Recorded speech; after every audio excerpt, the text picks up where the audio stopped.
akalarimiz ketib qoldi, tanishlarimiz ketib qoldi, qarindoshlar ko'pchiligi ketdi. Oilalar o'ta ko'p tug'ilishlar bo'lganda, ikkitasi bir ish qilib qo'yib turib kelisha olmayotgan bo'lsa, shuni kelishtirib beraman deydigan bo'lsam, Assalomu alaykum, hurmatli qadrdon aziz teletomoshabin do'stlar. Siz ko'rayotgan madaniy meros ko'rsatuvi.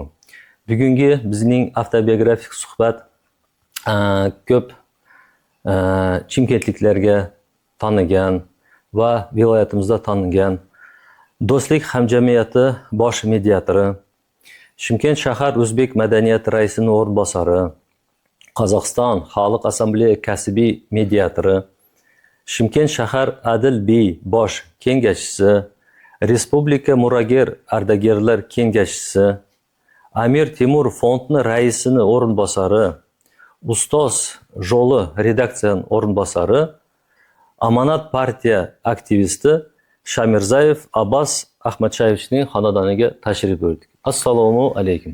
Va alaykum assalom. Yaxshimisizlar? Elarbek, sog' salomatmisizlar? Xush kelibsizlar xonadonimizga. Madaniy meros TV kanalini ko'rib 27-soniyasida tashrif buyurib qatnashganimga o'ta xursandman.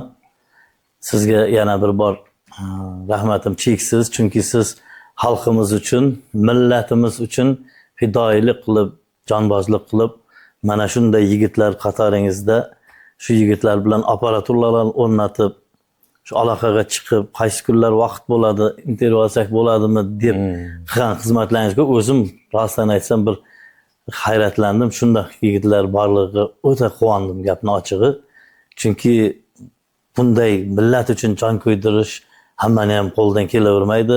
Chunki men o'zim o'zbek madaniyat birlashmasida ancha yildan beri ishtirok etib kelamiz, xizmat qilamiz, elimiz, millatimiz uchun. Shuning uchun sizga yana bir bor rahmatim cheksiz, minnatdorchilik bildiraman. Rahmat Abbos aka. Birinchi beradigan savolimiz tavallud topgan yilingiz, shahar, manzil va ota-onangiz haqida aytib bersangiz. Xudo xolasiga mana biz hozir shu kunga kelib 52 yoshni qarshi oldik. Xudo xolasiga tug'ilgan yilim 1973-yili. Chimkent shahar, Sayram rayon deyilardi bo'lgan paytda. Biz yashagan paytda Paxtakor uchastka deyilardi. Ko'chamiz nomi Artelskiy bo'lgan. Zamon sayni bilan degandek tavsizlik el qurilgandan keyin bizni bu Paxtakor uchastkamiz Ispijob alobiga aylandi. Hozirgi turadigan dahamiz Chimkent shahar Ispijob alobi deb aytiladi. Ispijob alobida ko'plagan qarindosh urug'lar, do'st birodarlar, deyarli 100% o'zbek millatidan turadigan shunday bir mahalla desak bo'ladi. Kengroq qilib aytsak, bo'lgan paytda bu rayon deyilgan, Sayram rayon. Tug'ilib o'sib shu Paxtakor uchastkada Ziyomat Husanov hozirgi nomi bilan ataladi 110-maktab, bo'lgangi Paxtakor 19-nomi bo'lar, nomeri. Nomi Paxtakor maktab bo'lgan. Shu maktabda ilm olganman. 11-sinfgacha shu maktabni bitirganman. Ota-onamga keladigan bo'lsak, Adam Shamirzayev Ahmadsho o'ta bir ajoyib inson bo'lgan. Adam rahmatlikni eslasam haligacha bir qo'lligim keladi. Chunki dunyoda bu do'st, eng yaqin do'st ota. Chunki ota, ona eng haqiqiy bu dunyodagi do'st. Onam rahmatlik Shamirzayeva Rahatay Tashmat qizi Adam bilan muomala qilishib, baxtli hayot kechirishib, Adam Ahmadsho mana shu 63 yoshga kelib, payg'ambar yoshiga kelib olamdan o'tdi. Onajonim Rahatay 85 yoshga kelib qaytish qildi. Adajonim 1942-yili dunyoga kelgan. Adamni oilasida akasi va bir opasi bo'lgan.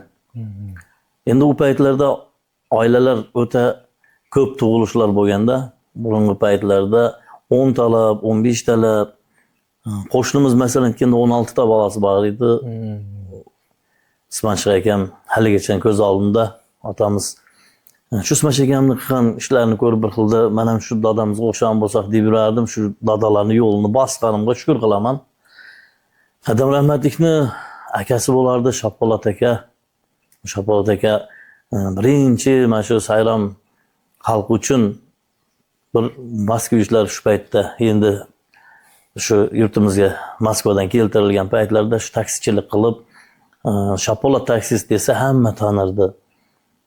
Shu Adam rahmatlik shaharda o'qib va shaharda ishlab oddiy bir oiladan chiqqan farzand bo'lib hayotini oxirigachayin mashinada xalqqa xizmat qilib shu stansiya Yunus Naturalist degan joyda ancha yil ishladi. Shu yerdan pensiyaga chiqdi. Oyim rahmatlik boya Adamga turmushga chiqqandan keyin boya u paytda kolxoz bo'lgan Sayramimiz, Sayram kolxoz deylar, Lenin kolxoz. Shu Lenin kolxozda ishlab, почетный gramatalar olib, почетный stollarda turib, suratlari mehnatkash bo'lib, haqiqiy mehnatni halol peshona teri bilan farzandlarni dunyoga keltirishgan. Bizning oilamizda 10 ta farzand bo'lgan ekanmiz. 10 ta farzanddan eng kattasi Matluba opayim, undan keyin Xatira opayim, undan keyin Baxtiyor akam bo'lgan ekan meni. 69-yilgi Baxtiyor akam bo'lgan ekan. Baxtiyor akam 3 yasharida shunaqa endi bir chiroyli bir jamol bo'lganlikdan Adam rahmatlik aytib berardi, akang bo'lgan-u chalqandoq yuradi desa 3 yashar bola qo'llarini beliga qo'yib yurishlarini ko'rsatib bergan ekanda. Endi bu Allohning taqdiri ekan. Akamiz 3 yasharida qaytish bo'lgan ekan. Undan keyin Malika opayim dunyoga kelgan. Malika opayimdan keyin 70-yil opayim. 3 yil oralikda o'tgandan keyin 70-yil men dunyoga kelganman. Endi men dunyoga kelgandan keyin boya 3 qiz, bir o'g'il bo'lgandan keyin yolg'iz o'g'il bo'lib qolmasinchi, yana harakat qilaylikchi deb endi bu paytda ko'p bolalik tug'ish bo'lgan. Oyim rahmatlik bolam yolg'izlanmasin deb mendan keyin Diloram singlim dunyoga keldi. Diloram singlimdan keyin yana bir singlimiz bo'lgan ekan, u yosh paytida chatnagan ekan. Nazira deb ism qo'yishgan ekan unga. Undan keyin Dilrabo singlim dunyoga kelgan. Dilrabo singlimdan keyin yana bir singlimiz dunyoga kelgan. Undan keyin Shahsanam singlimiz 80-yil eng kichkina kenjatayimiz, erkatayimiz. 6 qiz, bir o'g'ilman, 3 opayim bor, 3 singlim bor. Hozirgi kunda ota-onamdan keyin shu opa singillarimga ham ota ham ona vazifasini bajarib, xalqning xizmati bilan birgalikda shu opa singillarimga bosh-qosh bo'lib, oilali, hammasi uylik, joylik, bola chaqalik, navara chevaralik, shularni orzu-havasini ko'rishyapti. Ota-onamizning duosini olgan insonlardanmiz, Xudo xolasiga. Endi agar ota-onani haqida gap bo'ladigan bo'lsa, ota rozi, Xudo rozi deydi. Endi qisqacha aytadigan bo'lsam, Adam endi meni shoh bola bo'lsin, o'g'il bola bo'lgan ekan, pishiq bo'lsin deb tarbiyalagan. Lekin ana yolg'iz bola ekan deb erkalab olgan emas. Adam qattiq qo'lliq ham qilgan, do'st bo'lib boyag'i nasihatlarni berardi. Oyim rahmatlik, bolan erkalatmasangizchi, qarang, tundasi kech kelyapti, vahra kelsinda desa, qo'yar, yigit bola-yu derdi-da, oyimni oldida. Lekin addilni olib o'tib ol, bolam, onangni ko'ydirmagin. Sen bizni yolg'iz o'g'limiz bo'lgandan keyin, kelajagimiz bo'lgandan keyin oying kuyunadi derdi. Nasihat berardi. Lekin oyimni oldida meni haqoratlamasdi. Adam shunday tarbiya berardiki, opa-singlim bo'lsa ham, kim bo'lsa ham chetga olib chiqib turib, yaxshi gap bilan tushuntirardi, men o'sha tushunardim. Chunki endi bir voqealar bo'lib o'tib ketgan. Yosh paytda yosh bolalar baribir qiziqadi. Shu Adam o'zi ham sigaret chekkan. Men bir bolalar qo'shilib sigaret cheksa bir sho'v olib bir qo'shnimiz, boya Ismash aka degan o'g'li akamiz. Adam oldiga yetaklab kelib, o'g'lim sigaret chekyapti, qarang deb. Shu kishining oldida meni haqoratlamay, ha bo'ldi, men unaqa bo'lsa gaplashib qo'yamiz deb u kishi ketgandan keyin bir pachka sigaretni oldimga qo'yib, "Balam, sigaret chekishni o'rgandingmi?" "Ha, bemalol chekver. Lekin birovdan sigaret so'rab chekmagin. Ana. Agar puling yo'q bo'lsa, pulim yo'q deb yaxshi gapir, shuni o'zi o'sha tars etib yarib tashlaydigan nasihat. Endi hozir ko'pchilikka chekma, qilma desang, aytgan sayin naborotni qilishadi-yu. Lekin adam nima shunday aytgan gapi shu maytda esimda qoldi-da, umuman mana ushlamaymiz, qo'lga ham shu bo'yi tashlab ketganmiz. Tarbiya endi ota-onaning tarbiyasi o'ta kuchli bo'ladi. Ota-onaning tarbiyasini olib, ularni patasini oladigan bo'lsak, o'ta kuchli. Onam rahmatlik o'limidan biroz avvalroq shu "Bolam, elni oldi bo'l, yurtni oldi bo'l, elni sultoni bo'l, sardori bo'l" deb duo qilib ketdi. Allohga ming qatla shukr, mana onamizning duolari bilan elni oldida sultonimiz, elni oldida sardorimiz Xudo xolasiga.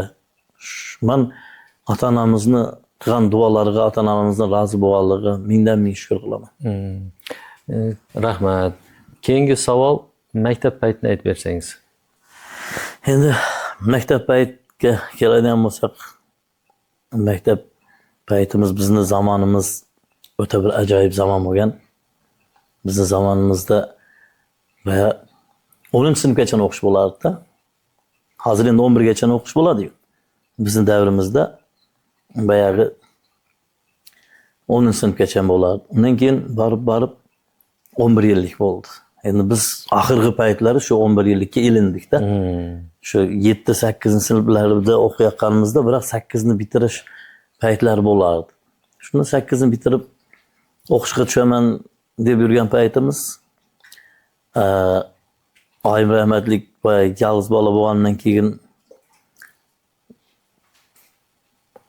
maktabga borib dokumentlarni olib chiqqin deb adam buyruq berdi. Oyim maktabga borsa, bu paytda sinf rahbarimiz deyiladi. Keyin borib direktor bo'lib ketdi u kishi. Xalmurat aka oyimga aytgan, "Abbos o'g'lingiz sho'xroq, shaharga tushsa", endi biz bu paytda qishloqda yashaganmizda, qishloq davri bu. "Shaharga tushsa sho'x bola, yomon bolalar qo'shilib ketadi. Apoyi, keling, bu 11-sinfni o'qisin. Sal bo'lsa ham eslik bo'ladi, esini taniydi. Shundan keyin xohlagan joylarga borsa bo'ladi. Buni zehni yaxshi, katta joylarga borib o'qishlarga mumkinchilik bor" deb aytgandan keyin oyim ham boya sodda inson bo'lgandan keyin "Bo'pti, mayli" deb chiqib, adasi dokumentini bermadi. U paytda adam rahmatli qiziqishi shofyor bo'lgandan keyin o'zi mashinalarga, qizg'a texnikaga, shu mashina tuzatishga avtotexnikumni gaplashgan edi-da. Akalarimiz o'qigan. Shularga o'xshab avtotexnikumga deb. Undan keyin boya maktabda qolib ketdim. Maktabda qolganda hozirgi kunda mana shu meni gaplarimni eshitib turgan, ko'rib turgan teletomoshabinlarim o'rnak olar degan ma'noda gapirib o'tib ketmoqchi bo'lyapman. Shu sho'x bola bo'lganimdan yana 5 o'qiydigan ham bolalar bor edi sinfimizda. A'lochi yigitlar ham bor edi. Endi odatdagidek a'lochi yigitlar, qizlar klasskom bo'ladi. Starsda deymiz. Shu bayog'i 9-sinfga kirib bordik.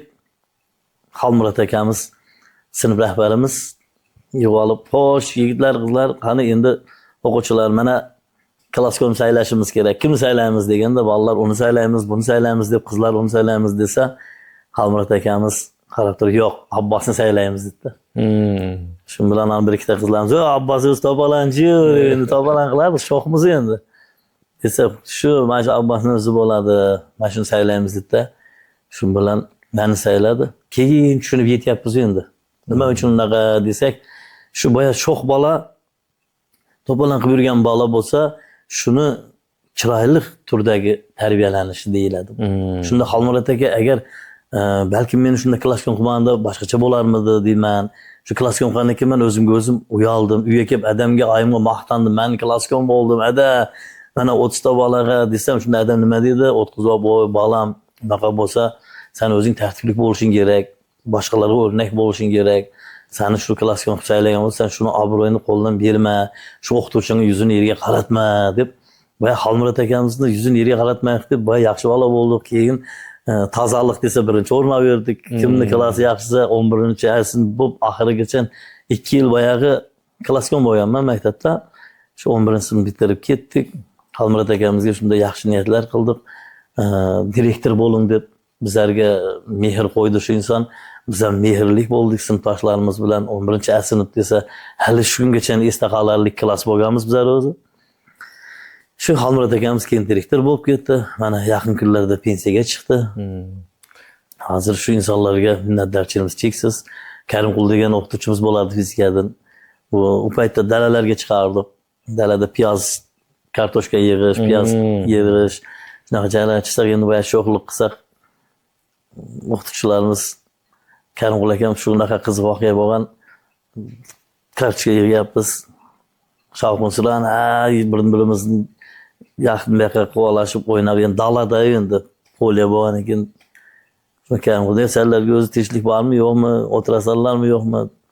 Yo'qchi, endi daladamiz o'ynasa o'ynabsa, nima qilib yaqalasak desak, bu yoqqa kelchi deyman deb uraman dedi. Buni engashmasam stoyga turgandi, qo'li tegib, qo'li dars ketdi. Hali shungacha eslaymiz shu kunni. Mana masalan, hozir 30 yildan oshib ketgan bo'lsa, shu kungacha ko'rishib qolsak, bir davralarda o'tirib qolsak, shu kunlarni eslaydi o'qituvchimiz ham. Ustozlarimga nima deyman? Minnatdorchiligimni bildiraman. Maktab davrim o'ta ajoyib o'tgan. Sinfdosh do'stlarim, qizlarga, bolalarga shu kungacha minnatdorman. Kameraga primoy salom aytsangiz bo'ladi, ko'rayotganlar bor. 11-A sinf xush kelibsan deb hozirgi kunda bizning gruppamiz ham bor.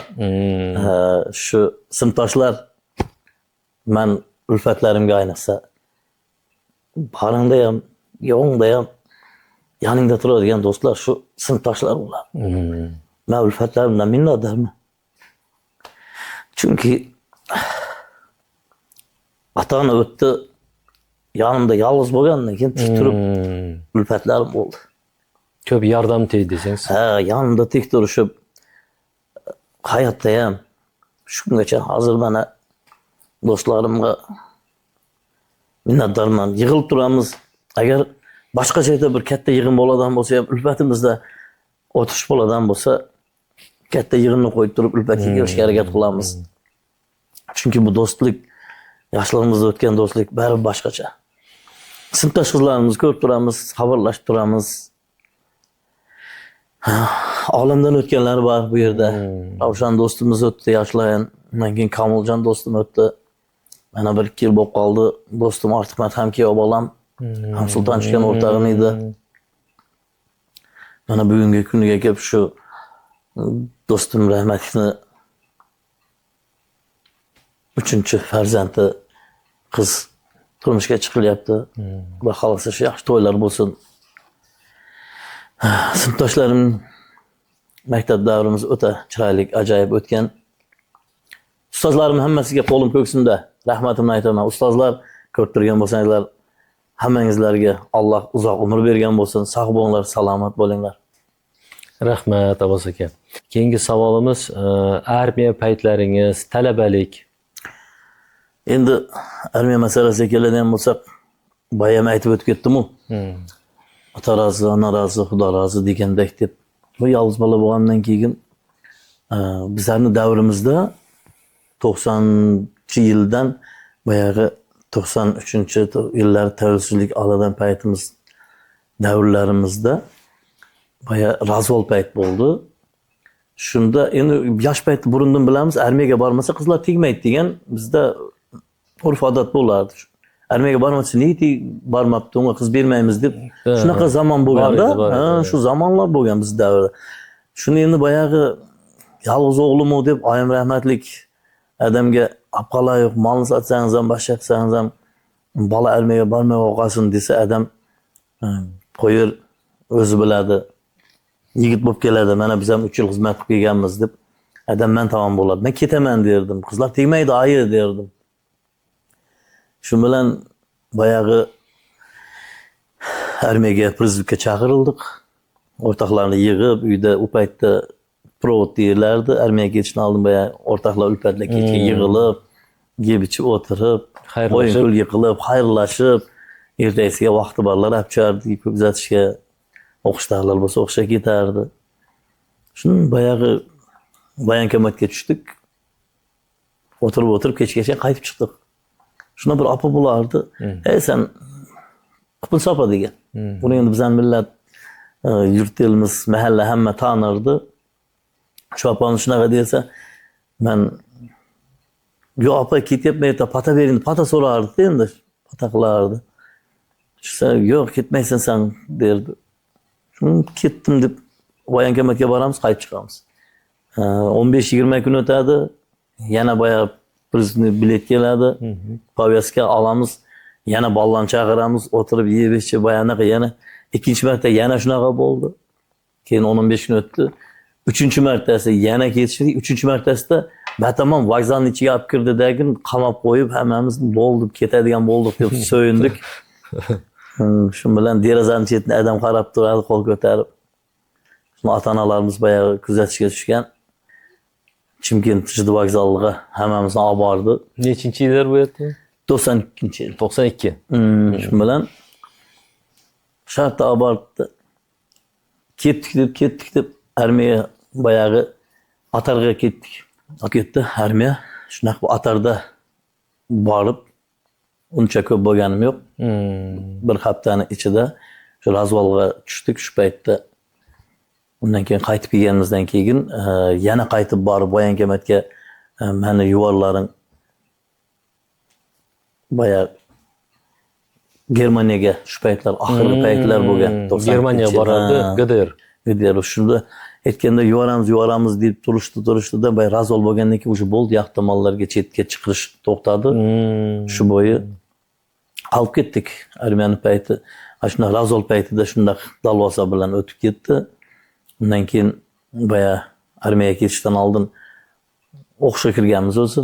8-uchilishi bo'lardi. Shu 8-uchilishida povurlik o'qiganman. Povurlik o'qishimning sabab ayrim rahmatlik boyag'i xalat kiyib yursa bolam deb shunda aytardim-da, doktor bo'l derdi ayim. Ayı doktor bo'lsa boyag'i endi yoshimiz u paytda, yosh bolalar, yosh xayol baribir meditsina u paytda dammagan payt. Shu eshitib yurardik, boya o'zimizni ham boya akalarimiz, singillarimiz shu больницаlarga yetmay, больницаlarda qaytib chiqqan degan gaplarni eshitgandan keyin shu yoshlikda quloqqa qaqilib qolgan. Ertaga birovga nitoyga urib qo'ysa, bu narsa bo'lsa ota-onasi qarg'aydi. Shuning uchun men doktor bo'lmayman dedim. Unda militsiya bo'l dedim. Militsiya bo'lsam dedim, bittasini qamasa dedim, ota-onasi qarg'aydi. Kerak yo'q, bo'lmayman dedim. Unda dedi povur bo'l dedi. O'yladim, mayli dedim, povur bo'lsam bo'lay ay dedim. Chunki tuzi ko'p bo'lib ketsa suv quyib yuborasan, tuzi kam bo'lsa tuz qo'shasan degan xayol bo'ldi-da. Shu bilan 8-yilcha tushib men povurlik o'qidim. Mana shu Park Abayni yonidami? Park Abayni yonida Komsomolsk park bo'lardi u paytda. Shu yerda 1 yil o'qishni o'qib, shunda shinni zavodlar bo'lardi u paytda. Shinni zavod. U paytda ishlardi, fosfor zavodlar, shinni zavodlar ish yuritilardi, shirizi bo'lardi, shirizida boyag'i balonni qayta ishlab chiqarish. Shu men shinni zavodda 16 ta staloy bo'lardi. Shu 16 ta staloyning 6 tasida praktika qilganman. Ichida 16 ta staloy bu. Zavodning ichida katta shunaqa zavodning ishlarida shirizida bo'lardi, zavodning ichida bo'lardi. Unga boyag'i har birida 5 tadan povurning yordamchi qizlari, povur, zavedishi, boyag'i pozdomoychigi, chiqishqas 5 ta 6 tadan ishlardi. Misoli shu paytda shinni zavodda obed paytida misoli nechta odam ishlagan? Obed paytda boyag'i masalan obedga keladi mana nechta odamga zavodni masalan aytganda bitta shiriz zavodini aytadigan bo'lsam, qayta ishlab chiqarish joyida shu men praktika qilgan joyimdagi bir kelganda 120-115 odam keladi. Endi bu yoqda zavodning ichida katta zal bo'lardi. Bir где-то bir 180-160 ga yaqin bir kirganda boya obed payt. U paytda smetanalar bo'lar. Men uni eslayotganim boya stakanga quyib qo'yardi, bizlar razon so'qib har bir stolga qo'yib chiqardi. Praktikada bo'lganimizdan keyin bizlarga ko'p buyurardi shularni qilardik. Undan keyin boya shu zavodlarda yurgan paytda men ko'rardim, mashina suyaklar bo'lardi, tuyani go'shtlari ishlatilardi shu paytlarda. Shu bir yoqlardan olib kelsa kerak deb endi o'ylashimcha. Shunda ko'rardim, bayağı filaga ovqatlar pishirilardi. Shu kisel молочный ekzam bo'ldi shu yoqda, ekzamen praktichеский bo'ldi, teoretik bo'ldi. Shunda men praktichеский bo'lganda bu shinni zavodda staloyda edim, Lelinda turadigan bir akamiz shu yoqda povor edi, Dilmurod aka, zavedishi. Shu zavedishi bo'lib yurgan paytida hozir Dilmurod akam katta magazinlar qurib, bevachchilik topib ketdi. Domstroyni direktori hozir shunda. Shu Dilmurod akam zavedishi edi, bu uni o'rinbosari Muqsim akam bayağı zavedishi ketadigan bo'ldida, Dilmurod aka o'rniga bayağı Muqsim akani qo'yib ketdi. Muqsim akani o'rniga meni zam qo'yib ketdi. Praktikada yurib bayağı bir zavedchilik rollarni ham o'ynadik. Bayağı bir qiziq narsalar o'tgan shu zavodda ham. Lekin endi zavod bor paytida avtobuslarda shunaqa odamlar kelardi, avtobus tashirdi. Katta zavodlarning ichini ko'rdim. Hozir u zavodlar endi maydalashib, industrial zona bo'lib ketdi hozir shu kunlarda. Lekin shu zamondagi zavod, fabrikalar o'ta nima desam ekan, ko'p miqdorda odamlar ishlagan bu zavodlarda. Shularni ko'rganmiz endi biz. Ya'ni shu paytda o'rislar ko'p bo'lardi. Boshqa millatlar ko'p bo'lardi, bayağı hozir greklar masalan aytganda. Uni demoqchi bo'lganim, adamning ham do'stlari bo'lgan, Kutuzova deymiz. Mana mana shu o'zimiz yo'lda Pereznotgan. Shu Kutuzovani o'zida shu greklar turardi, bu Gretsiyaga ko'chib ketishgan. Hali shungacha bir ikkitalar kelib turadi, kelganda xabarlashib turishadi. Adamning do'stlarining bolalari bayağı Xrista degan ag'ansi bo'lardi, Sonya. Ular qaynar restoran bo'lardi. Birinchi Yedinli Chimkent bo'yicha bitta qaynar restoran bo'lardi, boshqa restoranlar bo'lmay turib. Shu yerda ishlashgan ekan ular. Shuni bayağı zavodda ishlab yurib, praktikadan keyin men shu yerga ishga joylanasan, bizda ishlaysan deb yurgan paytda bayağı armiyaga viz chaqirib qoldi, poveskaga kelib, shunaqa shu ishlar bo'lib ketib, razol bo'lib ketdi, keyin zavodlar yo'q bo'lib ketdi. Undan keyin bayağı qiziqishimiz o paytda Euro remont edi, endi boshlanayotgan payt. O'rtamiz bo'lardi, aytdi bir Atabek degan shu bola bilan qo'shilib men mashinada yurardim-da. Shu mashinada instrumentlarni artib olardik, ikkalamiz borib uylarga borib mana shunaqa kraska sevib, Euro remontlar qilardik. Keyin yurib endi bayağı uylandik. Bola chaqa, ya shu endi bayağı baribir onamni tilagi, niyati halol bo'lgan ekan. Shundan keyin adam o'tib ketdi hayotdan. Adam o'tgandan keyin oyimni ko'z tirigida bir xursandchilik qilay, joyim bor, vaqtim bor, qilayotgan ishim bor deb Sayram Med kollejini bir ustozni yo'lda ko'rib qoldim. Endi shu paytda prikaz chiqqanda burun payt meditsinaga 35 yoshdan keyin olinmas edi. Shu paytda 2017-2016larda shu 15-yildan keyin shu prikaz chiqib Nazarbayev bayağı 70 yoshgacha o'qishga haqshi borlar o'qisin, ruxsat beriladi degan prikaz chiqqan ekanda. Unda men bexabar bo'lgan ekanman.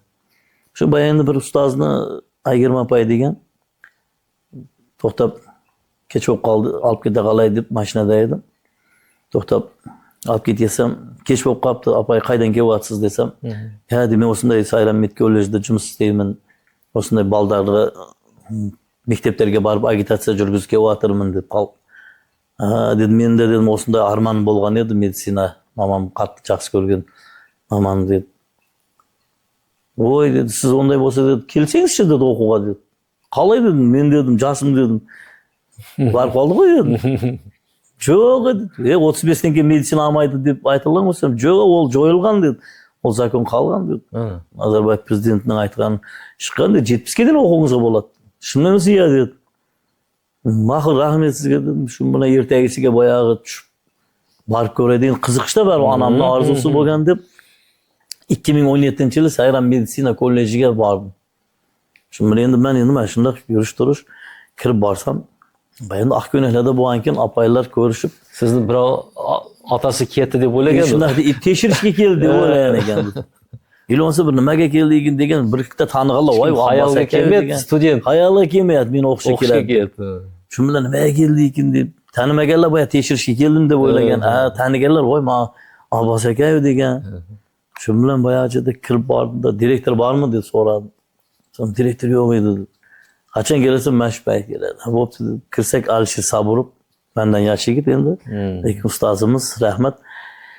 Shu bilan kirib bordim. Nechta qilib bilim boshqarmasi direktori. Lekin Sayram meditsina kolleji Baymagomedov Amirxon ag'a prezidentligida Sayramimizni Kalelin uchastkasining yoniga joylashgan ekan. Kirib bordim, Alisher ustoz kulimsirab qo'ydi. Yaxshi o'ylabsiz Abbos aka dedi.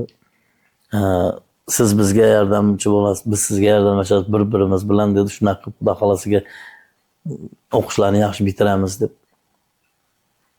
Boshlab 2 kun 3 kun sentyabrda o'qish boshlandi. 2 kun 3 kun o'tdi. O'qib qolay deb shu med kollejini o'qishni bitirdim. Shu biz 20-yil bitirdik.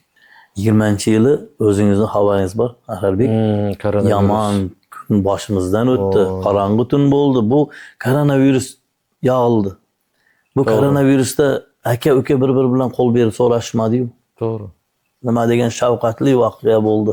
Buni endi kelajak buni kelajak avlod bilish uchun bizlar esga solib turishimiz kerak. Men o'zimdan aytardim, shu kunlarni ham ko'rdik. Lekin hozir yana to'g'liqqa sho'xliq qilib ketayotgan paytlar kelyapti. Shunda boyagi o'qishni bitirganimizda feldsherlikni o'qidim. Shunaqa больницада praktikalarda bo'ldik. Endi bir qo'rqinchli voqealar bo'ldi. Bu narsani eslasam hozir oyog'imdan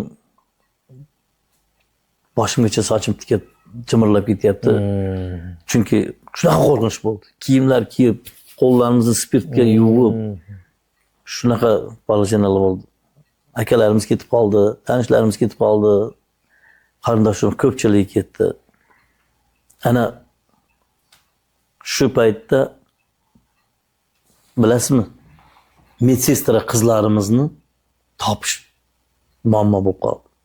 Borib quvonch ekol desam qo'rqadi, yalnız kelmaydi. To'g'ri. Shu demoqchi bo'lganim, onajonim shu koronavirusga uchrab qoldi.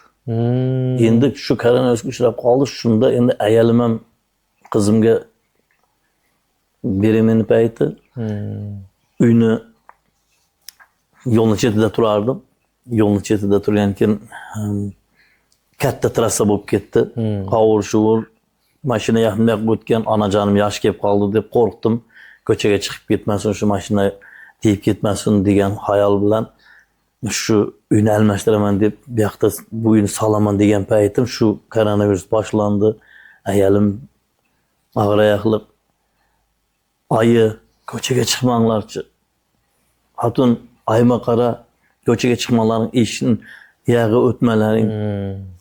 Ming tayinlagan bilan Anayzar baya isib ketdim degan.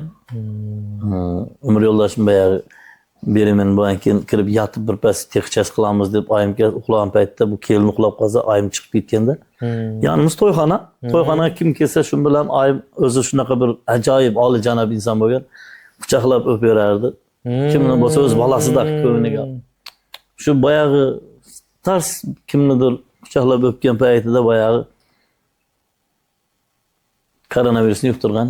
Ya havodan keldimi, xudoga ma'lum. Endi lekin men bilganim shu, anam oliyjanob inson edi, hamma bilardi uni. Hammani yelkasini qaqib so'rashib.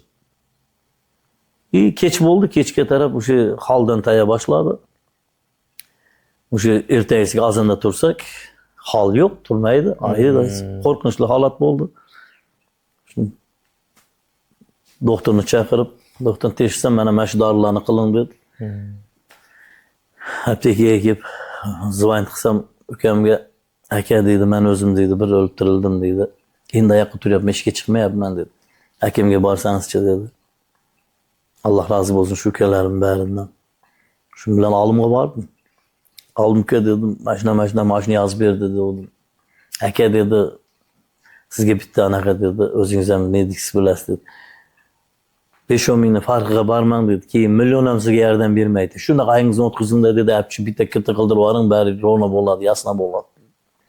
Хорошо dedim, shartda. Ayimga kelib, yuring ay desam, hech yoqqa bormayman, men tegma menga deydi. Shu bilan endi anayzar baribir. O'zim qizga tushib o'chirib olib chiqaychi dedim. 5 kiloga borib o'chirib oldim, kechki soat 8 ga. Shu paytda soat 2. 8 ga o'chirib oldim. Soat 7 atrofi. Ay yuring sen bormayman dedi. Endi ayni bunda qilmang dedim. Qo'ying dedim. Endi olib bormasam bo'lmaydi. Ayimning erta qiynalayotganini ko'rib, erta ayilib qolamanmi deb qo'rqinch paydo bo'ldi. Ayimning o'zim ertaga endi ayim ham og'ir suyaklik bo'lgan, baquvvat ayol bo'lgan. Amallab mashinaga olib kelib o'tkazib, xafa bo'lmang, xafa bo'lsangiz ham olib boraman, bo'lmasangiz ham tushishingiz kerak. Shu bilan boya kitaga tushdik, soat 8 da tushgan bo'lsak, apparat qizib ketgan. Qizib ketgan soat 8 bo'lyapti. Ayim deb o'tiribdi. Yoshlar endi iltimos dedim. 5 odam bor. Mana shu onajonning yoshiga yetinglar dedim. 80 ga kelib qolgan duosini anglardi. Shunda kirgizib yuboray qalaychi dedim. Unga mayli deb biz uchun bayog'i ayimni kirgizdik. Kirib chiqqan keyin nima deydi? Ag'ay deydi, syomka rezultat deydi. Понедельник chiqadi, tongirdan soat 9 da daim bo'ladi deydi. O'zingiz o'ylang Ahrarbek. Kech soat 8-9 bo'lgan bo'lsa, shu kun endi piyatnitsa bo'lsa, subota, voskreseniya o'tadi-da, понедельник kuniga. Shu bilan bayog'i joyda meditsinani o'qiganligimni yordami tekkanini aytmoqchiman-da, bu yoshlarga, kelajakka nasihatim shu.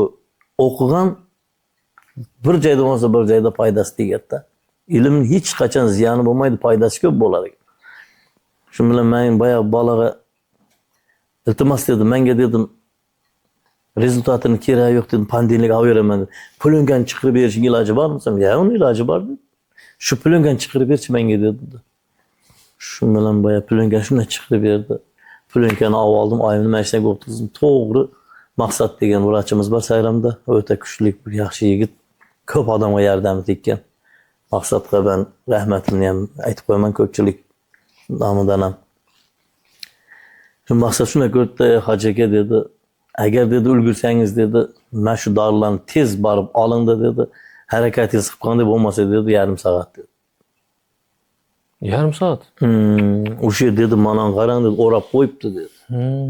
Shuni bo'ldimda dedi. Shartda mashinaga o'tirib, biz aptekaga keldim, o'chirib, odamlar maskada, qo'rqinchli. Aptekalarning eshigini ichga kirgizmaydi, yopib qo'yib turib, derchadan savdo qilinadigan payt bu. Forchkadan berilib. Forchkadan berilib. Shu bilan boyagi kelib, olib dorilarni mana shartda berdi. Ana endi shu paytda o'zingiz o'ylab ko'ring, medsinstra topish qiyin narsa. Tungi soat уже 12:30. Shartda boyagi olib kelib, boyagilarni sistemalarni ulab, tepasida o'tirib, har bir sistema 1,5 soat, 2 soatga yaqin betalab tamchi. Endi agar boshqa medsinstralar kelganda shuna quyib yuborardi-da, chirillatib o'zi sistemalarni ham quyish yo'llari bor, tamchilashlar. Shunaqalar bo'lib o'tib ketdi. Lekin endi onam hayot bo'lib qolib ketdi. U davr o'tgandan keyin koronavirus o'tib ketdi. Yashab ketdi, biroq ajal ekan, Allohga kerak ekan, sappa-sap o'tirib, debdi o'ldi qoldi. Koronavirusdan keyin 3 yil yashadi, 23-yili onam olamdan o'tdi. 83 yoshda, bu 85 da berildi, kelib qo'shib. Iymon salomat bo'lsin deyman. Shunaqa hayot. Rahmat. Endi ko'proq sizni kasbingiz bo'yicha o'tsak, birinchi ishlagan paytlaringiz, mana mediatsiyada ishlagansiz. Shunda boshlab bersangiz. Allohning mo'jizalari degandek ko'rib, yoqda endi biroz ta'lim olib, o'zgarish paydo bo'ldi.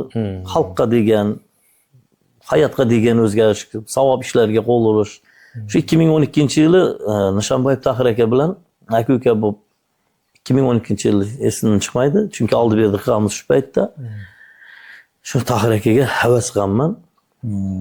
Tohir aka boya Ikrom aka bilan kelasi birga yurishardi.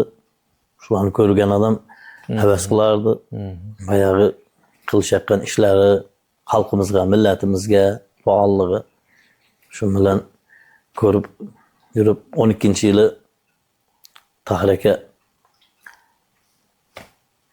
bir o'tirib choy ichmaymizmi? Yo'q desam, chayni ichaveramiz dedi. Vaqting bo'lsa dedi, bir o'tsa masjidga dedi.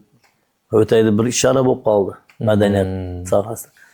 Shuni bordim bayanaqa, shuni ko'rib qiziqish paydo bo'ldi.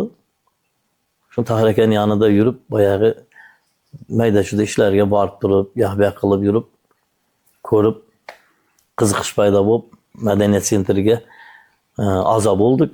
Undan keyin yoshlar komiteti bo'lib saylanganman. Burun Ispijobda edim, keyin katta Qaratov rayonga bo'ldi. Shu bayog'i joyda qiziqish paydo bo'lgandan keyin O'zbek madaniyat sentriga yoshlar komiteti bo'lib, yoshlar komitetida yurib, yoshlar bilan biroz ishlar qilib, undan keyin sayramizda bo'layotgan kamchiliklarga aralashib, xalqning kamchiliklar bo'layotgan bo'lsa, ko'chalar, shu ishlarga, jamoat ishlariga aralashib yurib, o'zimni qiladigan ishim boyagi stroykadan qiziqish paydo bo'lganlikdan keyin men santexnikka qattiq qiziqib ketganman. Hozirgi kungacha meni qiladigan mehnatim, menga keladigan mablag'im santexnika qilaman. Teplый pol, отопление, parovoy, kotel, gazli kolonka degandek shunaqa ishlarni qilamiz. Sizda shunday nima deydi? Bir komandangiz bor? Yo'q, komanda yo'q. Men o'zim yonida bir yordamchi bilan o'zimiz bayog'i masalan aytganda 100 kvadrat, 500 kvadratgachayin bemalol bayog'i 2 kun 3 kun ichida bitiraveramiz. Endi ko'p agar katta ob'yom bo'lib 2000-3000 kvadrat bo'ladigan bo'lsa, unda yonimizga santexnik bog'larni olamiz. Komanda qilib borib ishlab bitirib ketamiz. Lekin endi unaqa katta ob'yomlar kamdan kam uchraydi. Mayda ob'yomlarni bayog'i bitiramiz. Shunda endi bayog'i Nishonboyev Tahir akam Embekchinsky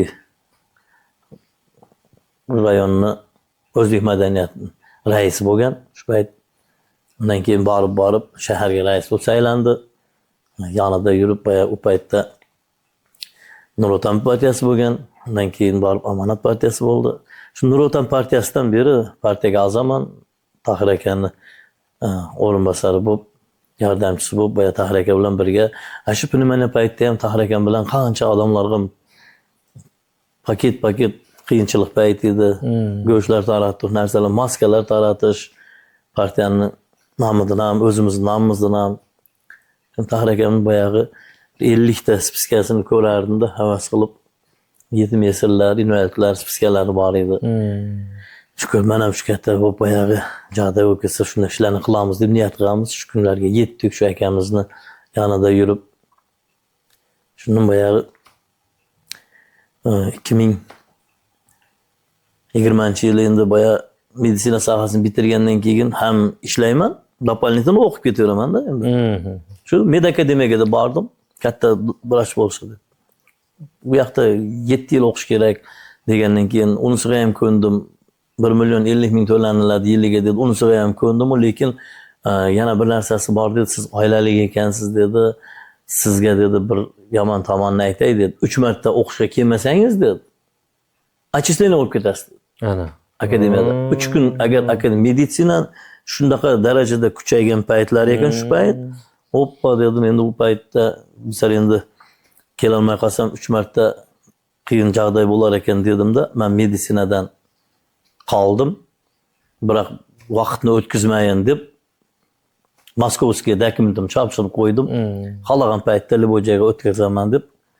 Lekin shu xalq xizmatida yurgan keyin bayaq shu paytda mediatsiya sohasiga o'qishlarni o'qidim, mediatsiyadan sertifikatlar olib, shunda mediator bo'lib bayaq faol boshlaganimdan keyin nima bo'ldi?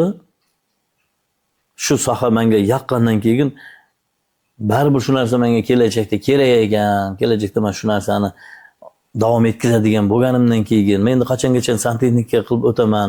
Yoshim kelgan paytda qo'limdan kuch ketadi-yu degan o'y bo'ldi-da, o'qishga kech emas dedimda, men yuridическийga o'qishga tushdim. Tashkent universitetiga dokument topshirib, shuncha hafta o'qib, yuridическийni, advokatlikni bitirib, dokumentni olib, mana hozirgi kunda menga Qozog'iston Respublikasi bo'yicha ikkinchi filiali huquq qo'rg'ov және tatulashuv o'rtaligi kabinet ochib bergan boshchilar tomonidan. Shu kabinetda xalqimizning problemalari bo'lsa, boyag'i uyi bormi, masalan kreditga botib qoldimi, uyga o'chirtga turish, qanaqadir xalqning problemasi bo'lsa, xalq uchun qo'g'on birlashlikdagi problemalarni yechishga hukumat bilan xalqning orasida ko'prik desak ham Endi bo'ladi. qisqacha misol aziz teletomoshabinlarga tushuntirsak, misol bir xillari tushunmaydi, nima u meditatsiya, mediatsiya degan. Может bilmaganlar bor, shunga u degan so'z suddan oldin sudgacha bormaydigan holda Mediatsiya deganimiz ham buni masalan merovoy qilinadigan. mediatorning vazifasi masalan aytganda mediatsiya turi ko'pda. Etno mediatsiya bor, kasbiy mediatsiya bor, ya'ni qo'g'amlik mediatsiya bor. Masalan aytganda men o'zimga keladigan bo'lsa, men shu 5 ta sohasidan ham o'qishni o'qib, sertifikatlarni olganman. Qiziqishim bo'lgandan keyin. Qo'g'am birlashlikda masalan aytganda qo'g'amlik mediator deganimiz xalqning orasidagi, masalan ikkita qo'shni urushib qoldi deylik, yer talashib qoldi. Masalan aytganda yer talashib qolib, biri bilan biri tushunmovchilik bo'ladigan bo'lsa, shuni orasiga kelib turib, shuncha qilib, qo'ying undoq qilmang, undoq bo'ladi, buniki sizniki to'g'ri, buniki noto'g'ri degandek qilib, shu ikkalasini kelishtirish. Qo'g'amlik mediator haq olmaydi. Bu halol boyag'i advokatlarga o'xshab gonorar yo'q. Yo'q, unaqa narsa yo'q. Bu haqiqatan просто bu ikki kishini yarashtirib, endi masalan aytganda er xotin orasida bo'lib qoladi. Er xotin orasida tushunmovchilik bo'lib qolib, boyag'i sotlashamiz degan joyga, shu joyga yetkazmaslikdan turib, to'xtanglar, undaq emas, bundaq emas, undaq deb uni aytsa bo'ladi. Endi aytganda men sotqacha bo'ladigan ishgacha sotqacha kirib o'tirishga haqli insonman. Masalan, hozirgi kunda ikkitasi bir ish qilib qo'yib turib kelisha olmayotgan bo'lsa, shuni kelishtirib beraman deydigan bo'lsam, masalan bu ishni advokat 1 million tangaga bajarib, sotdan seni axlab olib chiqaman deydigan bo'lsa, masalan shu advokatga 1 million bermaysan, masalan 200 ming tanga bersang, men shu ishlaringni yugurib, yelib shu ishingni bitirib beraman. 200 ming tanga bo'ladi, men haqim deb aytishga men haqliman. Tushunaman. Shu undan keyin u odam roziman bo'ldi, shu bitirib ber desa, shuni bitirib beramiz. Endi yo'q, biz bo'lmaydi, sotqacha boraman deb ikkinchi tomon qarshi chiqib qolib sotga bora oladigan bo'lsa, sotda kirib o'tiramiz, boya advokat oladi, u advokatga pulini to'laydi. Gaplashishadi. Lekin shunda biz boyag'i qatnashish qilamiz. Bu kasbiy mediator deyiladi. Endi mediatorlarning ishi ham o'ng'ay emas. Unda qaraydigan bo'lsang, bir xilda do'stlarim aytib qo'y, senga kerakmi shu deydi. Zararmi senga deydi. Ishing bor, o'zing qilsanchi. Keyin bir ish-charalar bo'lib qolsa, madaniyat sentrimizda senga kerakmi deydi. Endi bu barimda o'ylaydigan bo'lsam, savob ishlarda, savob ishlarni orqasida bir katta bir yaxshi bir nasib etgan narsalar turibdi-da. Masalan aytganda, bu madaniyat markazida nima uchun ishlaysan? Oylik bormi deydi. Menga ham oylik yo'q, Tahraga ham oylik yo'q. Hech bir raislarga oylik yo'q. O'zbek madaniyat birlashmada qanaqa ishlar bo'lyapti?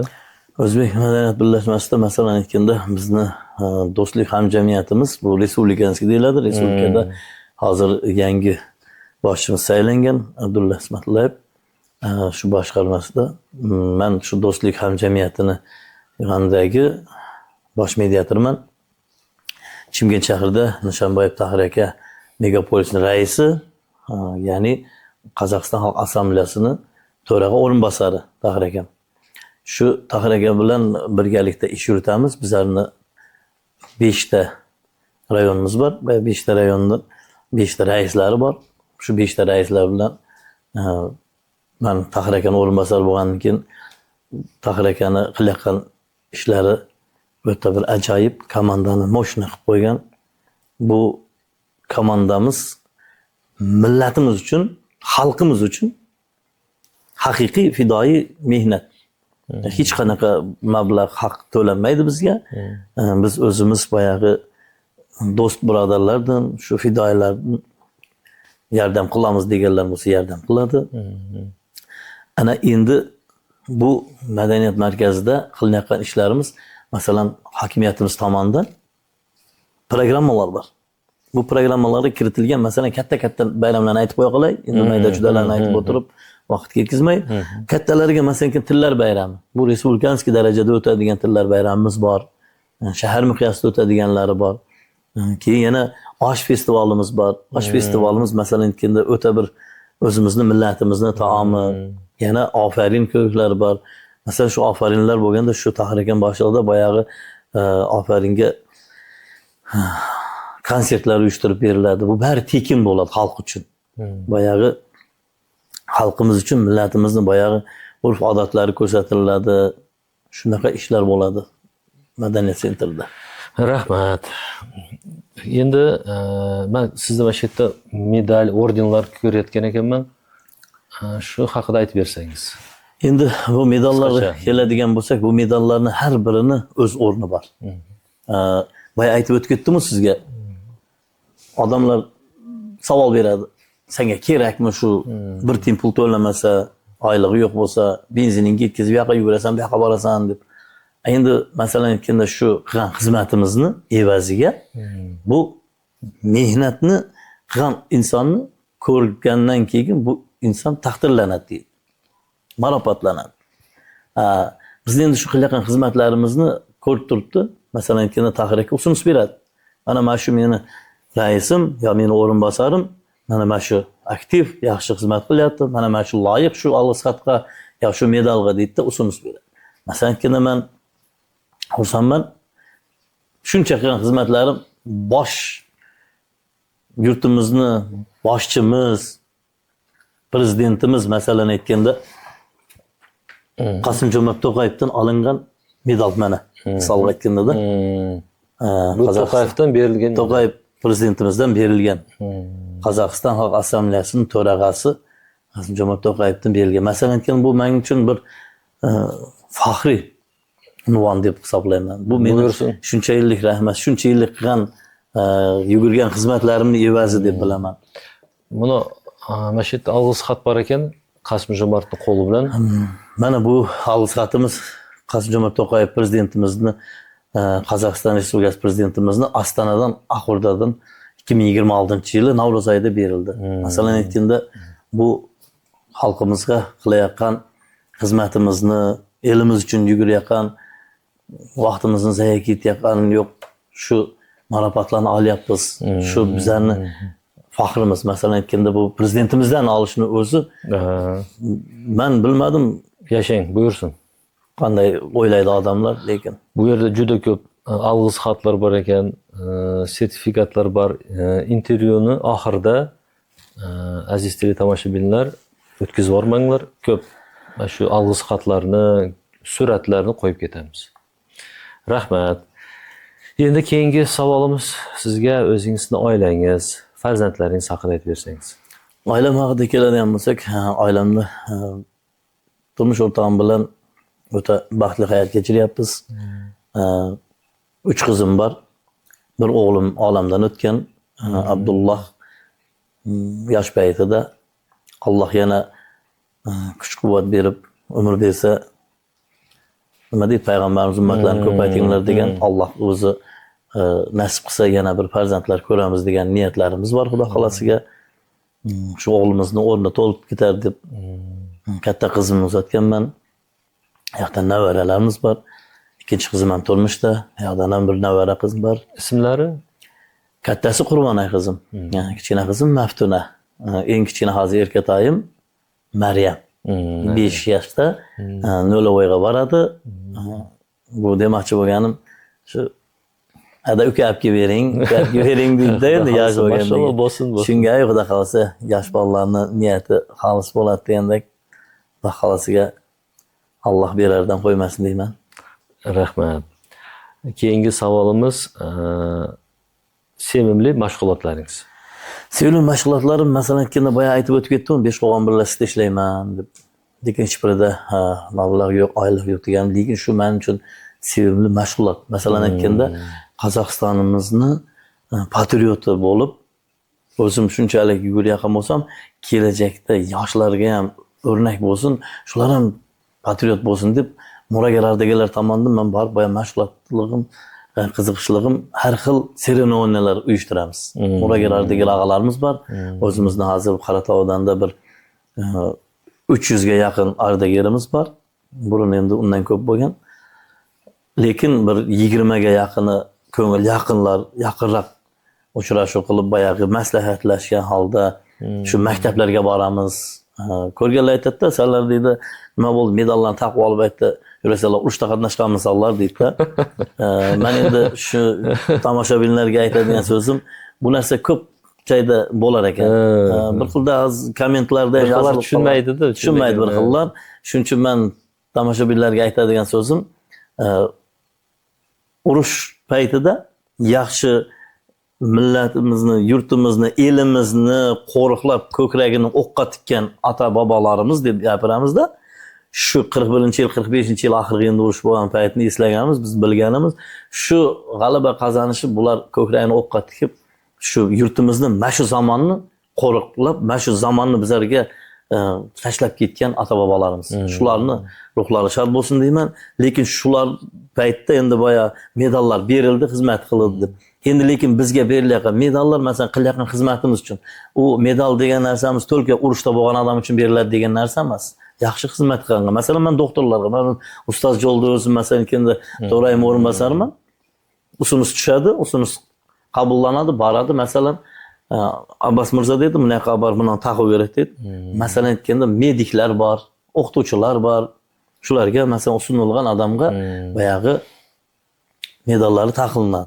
Endi masalan shu boyagi muragalardagilar bilan biz maktablarga borib medalni taqib borib, u hozir muragalardagilar nima desa, muragalardagilarimiz boya shu urush vatan qatnashchilarning izbosarlari.